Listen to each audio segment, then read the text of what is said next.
Yes, హల్లెలూయా. మనం దేవుణ్ణి హెచ్చించడానికి వచ్చాం. హల్లెలూయా. ఆయన హెచ్చాలి, మనము తగ్గాలి. భక్తుడైన యోహాను, బాప్తిసం ఇచ్చి యోహాను అన్నాడు, నేను తగ్గాలి, నువ్వు హెచ్చాలన్నాడు.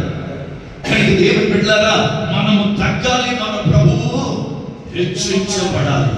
ఆయన నామం హెచ్చించబడాలంటే మనము తగ్గి ఆరాధన చేయాలి, మనము తగ్గి ప్రార్థనలు చేయాలి, మనం తగ్గించుకొని పాటలు పాడాలి, మనం తగ్గించుకొని దేవుని పని చేయగలగాలి. దేవునికి స్తోత్రం. యేసు క్రీస్తుకు కలిగిన ఈ మనస్సు, నేను పరిచర్య చేయించుకోవటానికి రాలేదు కానీ పరిచర్య చేయటానికి. అబ్బా, ఎంత గొప్ప మాట. దేవునికి స్తోత్రం. హల్లెలూయా. అందుకే ఆయన కనుక తగ్గించుకుని నడుమునకు తావు కట్టుకుని శిష్యుల పాదాలు కాడటం మొదలెట్టాడు.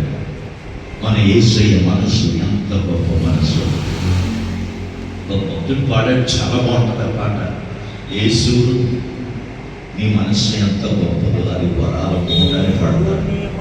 దేవునికి స్తోత్రం. Praise the lord. హల్లెలూయా. కనుక దేవుని బిడ్డలమైన మనము క్రీస్తు యేసునకు కలిగిన మనస్సు గలవారముగా మార్చబడాలని దినాన్ని పరిశుద్ధాత్ముడు మనకు తెలియజేస్తూ ఉన్నాడు.